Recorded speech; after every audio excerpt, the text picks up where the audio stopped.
which also then requires good governance plans and also good documentation of how the data came to be from the raw form all the way up into the research databases that you work with. So when do we ask these questions? There is pre-licensure when you're trying to do clinical trials. You can use real-world evidence and real data to inform the trial design, to characterize the patients, the course of disease, and also facilitate patient recruitment. Post-licensure, you can also use real-world evidence and real-world data to try and answer all of those branching questions across the changing clinical landscape with the expanding types of questions you want to ask about use of the medications, as well as the expanding populations in which these medications are being used. So recognizing how important and integral real-world evidence can be throughout the drug life cycle, there's been increasing interest from regulatory, HTA, and other stakeholders. And over the last 5 to 7 years, there's been over 50 guidance documents around the world that have been put forth. There's so many guidance documents that in the gray literature that it can be hard to track and figure out which ones to follow. But recently, the ICH, which is the International Council of Harmonization, it's a nonprofit group started in the 1990s. The founding members were the EMA, the US FDA, and the Japanese PMDA, but now there's more regulatory organizations around the world that have joined. So they come together and create international guidances, and part of the power of ICH is that they have the commitment of the member organizations to follow through on the guidance that they put out. And so recently, there's only been about a dozen guidances released in the past 30 years, but recently in May of this year, they put out ICH, the M14 guidance, which is really focused on principles for planning and designing pharmacoepi studies that use real-world data. And so what they say in this guidance is that the document is designed to streamline the development and regulatory assessment of real-world evidence study protocols. And the goal is to improve the ability of the study protocol and results to be accepted across health authorities and support decision-making. So a couple of the things that they really focus on in this guidance document is this triad of question, data, and design. So first, being really clear about articulating what is the study question, what is the question that you're trying to address. And that question has to be aligned with the issue that the end user is trying to address. And to try and articulate that question clearly, there's a couple of things you can do, like create a target trial emulation table, use the estimand framework or the PICO framework, population, intervention, comparator, outcome, and time horizon. Those are really good starting points to try and articulate that question clearly. The second thing is to consider the fitness of the data, because the data has to be appropriate to address the question of interest. And so here, including feasibility and data quality checks, making sure you are able to measure those key study parameters is recommended as part of developing that protocol. And the third is to very transparently operationalize the design and analysis parameters to make sure that you are using design and methods that's appropriate for addressing the question of interest using the proposed data source. And here you also need to consider, the usual sources of potential bias like confounding, measurement, and selection bias. But it's really only when all three are in alignment, when you have the question, the data, and design all fit for purpose, that the evidence can be considered fit for decision making. Now, there's other things in this guidance, including recommending early engagement with regulators, and then there's a lot of detail about what should go in a protocol that is submitted for regulatory consideration, and there's a whole long list of things that they are looking for, and also consider pre-registering a fully specified protocol. But what they say in this ICH document is that in the absence of specific formatting that's required by a specific regulator, to consider using the Harper protocol template, which was developed by two international societies, ISPI and ISPOR. And it's a harmonized protocol template to try and enhance transparency and reproducibility. It also includes all of the things that they ask for in regulatory submissions. So for my last slide, I just want to emphasize that in terms of using this whole ecosystem to develop clinical pathways, it really takes a village.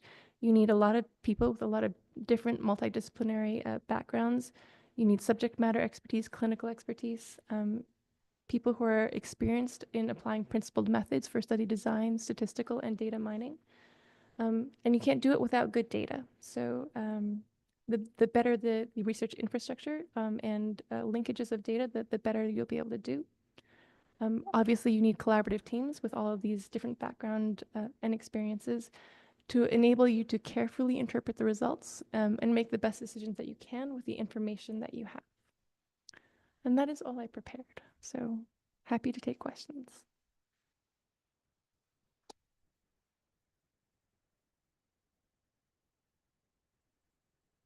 Thank you so much for this quite important overview on all the several perspectives in which, and the pitfalls, at least a reference to those. And that's what I would like to, if you'd like, ask first, which is if you have advice for someone who is trying to better understand the clinical pathways in their own context, with their own specificities of where we are, what kind of advice would you know for them to ask? What question to figure out what kind of questions and how to ask those questions? Yeah, okay, thanks.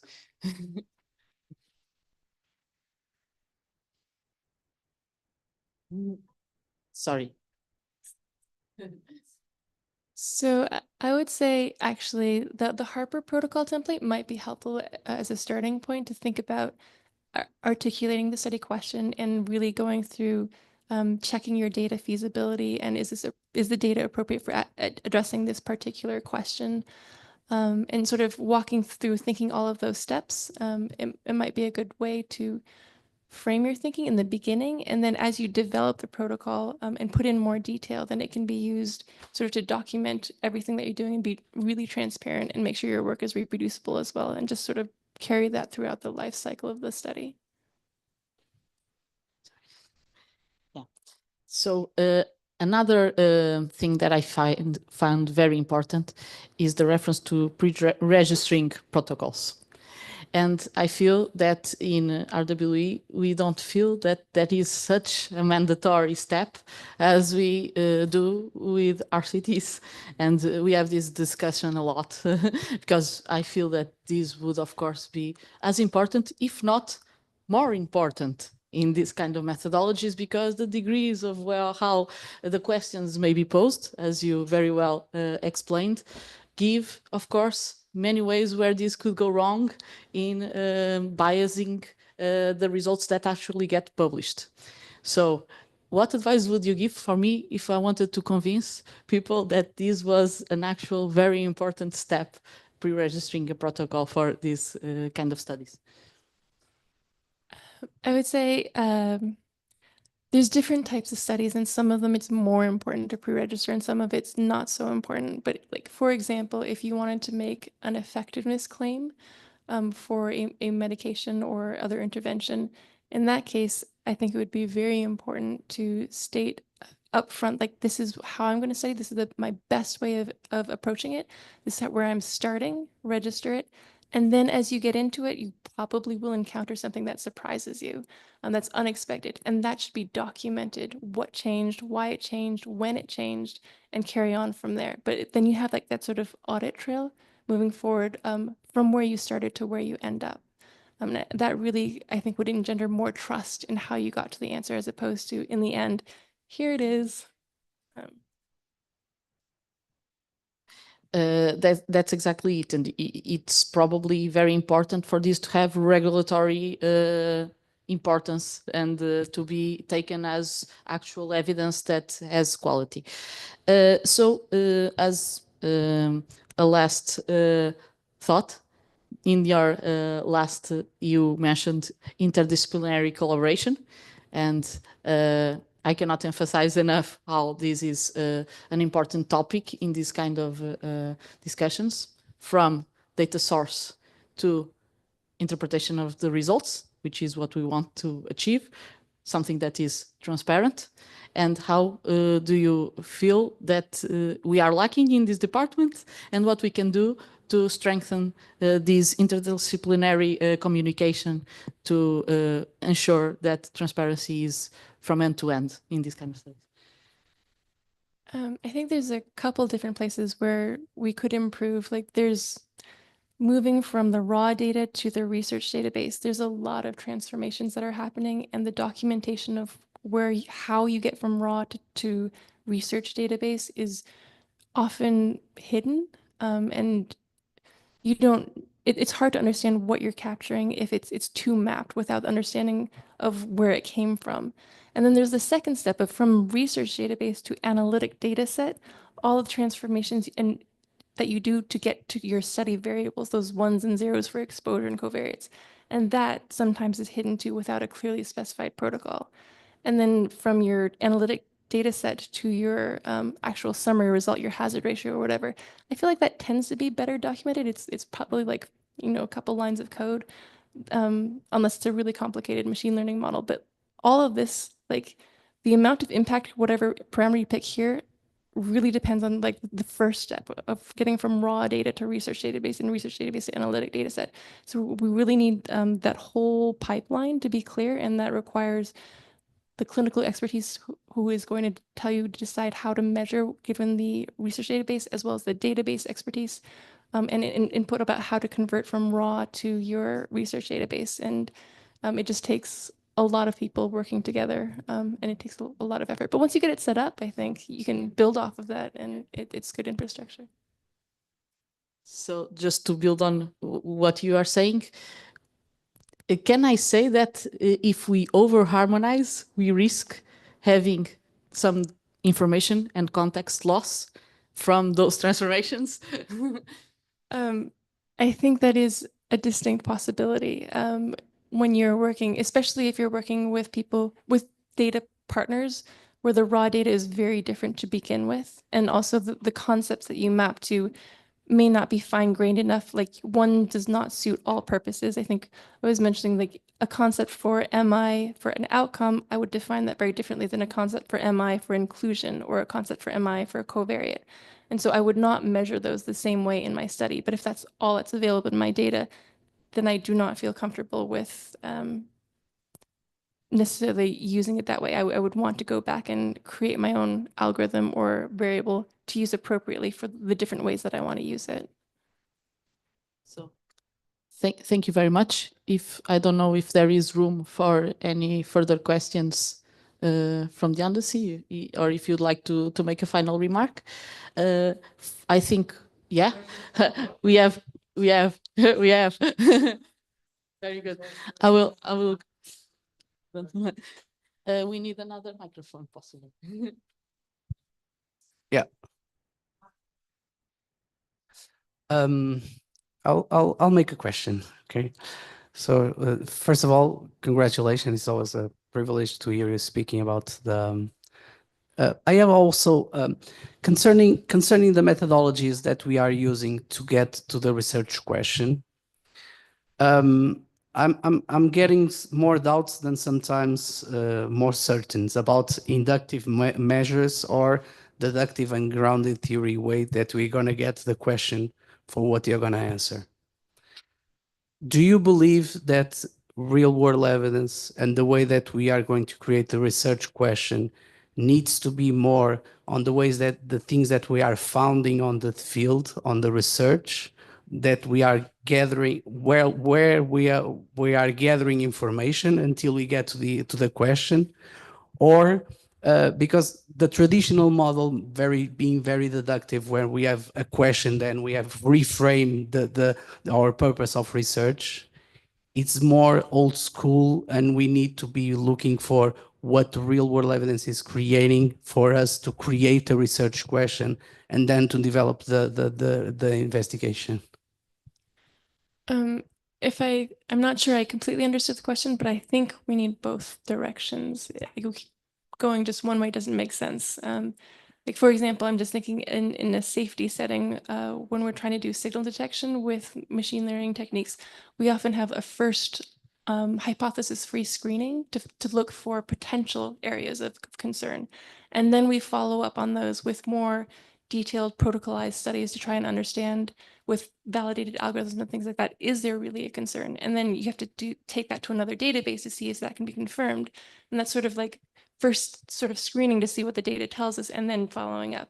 And then separately, you might already have from other sources a question that you just want to take to the data, and it's already clearly defined, and you want to confirm or refute it that way. So I think you do need to be able to go both ways, and it could be useful both ways. Yeah.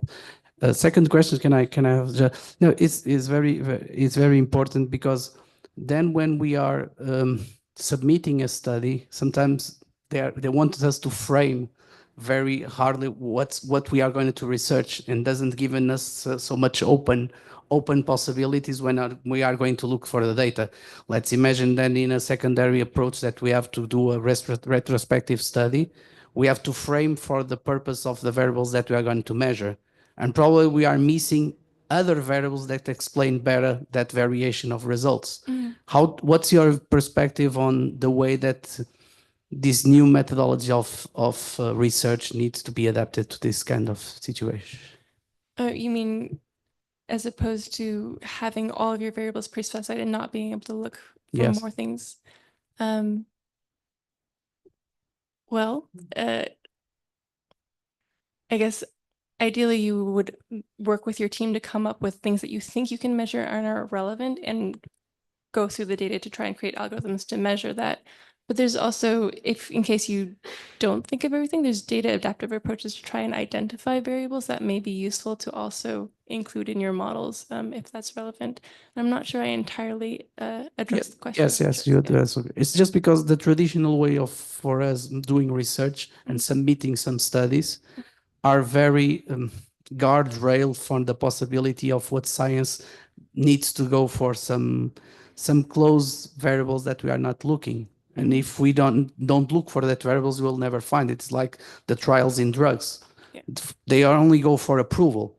But then we stop looking for the data that is producing real world evidence, and it's very different for when we are comparing two trials. I never found in real world evidence a supposition on the trial. So what are we treating? Trial patients or real patients? Yeah, well, real patients. Yeah, okay. So I think research needs another development, probably the phase 4 of the research of the drugs, which is something that we need to be, that the FDA is getting now, okay? Yeah, but thank you. Hello. Nice having you here. It's a really pleasure. I wanted to make a question more regarding the quality of the data, right? When we go to secondary data, typically there's a challenge on missing data. We got loads of data, right? So huge quantities. But when compared, for instance, of the more, let's call it traditional way, where we had chart review, physicians were entering the data, it was more controlled there, right? Using the secondary data poses a lot of questions there, right? Because how do you think we can enhance more the quality of what we got on the hospital health records? Because we have what we have, right? So what can be done there? What do you think that works better to validate and increase that quality of the analysis that we're then going to be doing? That's a tough one, because it requires a lot of infrastructure to get EHRs to be more populated, and a lot of people and doctors buying in as well to record things more clearly. I can say that a lot of the work that we've done has been more with claims data, which does not have some of that information like on labs and stuff that the EHR would have. But what we've been doing is developing algorithms in claims to try and capture that, and using the things in EHR as the reference standard. And in that way, trying to get reasonable measures, proxies for it in data that doesn't actually include it. So it's a bit of working in the beginning, so making the physicians put the data better, and working that gets better in the beginning. That's a bit of in the beginning, yes. And then, okay, yeah, makes sense. Thank you.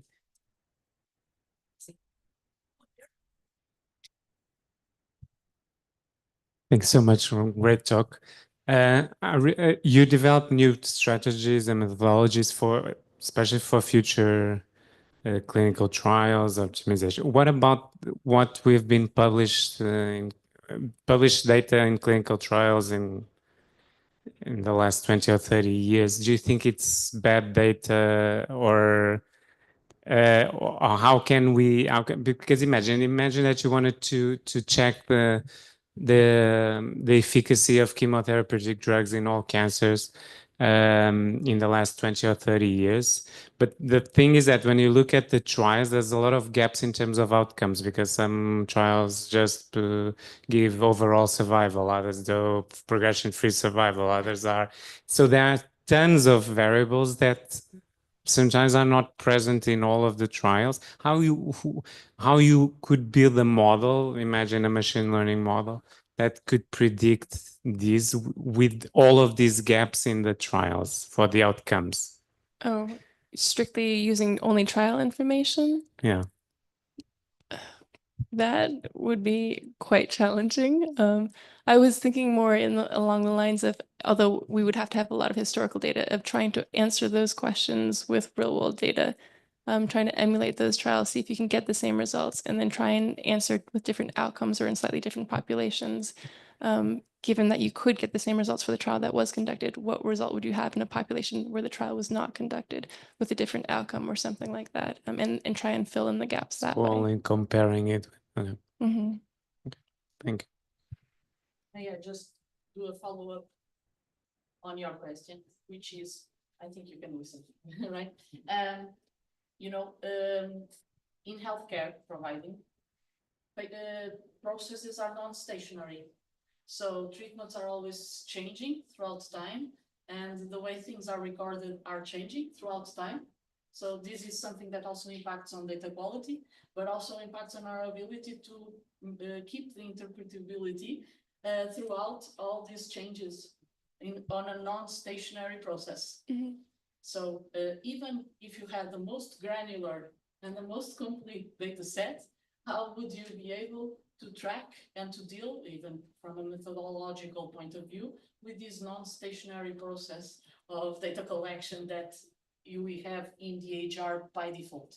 And I think it's really hard. And I was just thinking of a cancer example where sometimes you have a breakthrough drug, and when it comes through, everybody switches to the new drug. So you can't compare it to the drug that was previously used.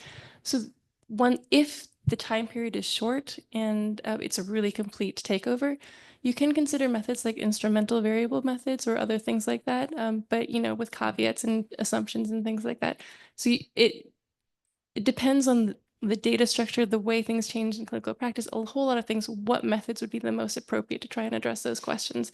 But things like that do happen in clinical practice. Yeah, we have to deal with you have to deal with it. Yeah.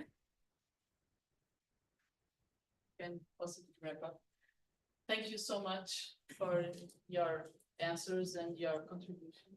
Hope everyone felt this was as valuable as myself, and hope that you also enjoyed the questions. And I don't know if Paulo, you want to close? Say thank you, everybody. A round of applause for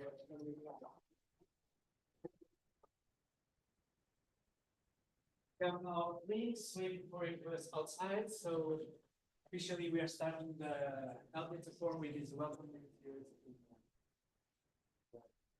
of the Medical School Research Center. Thank you.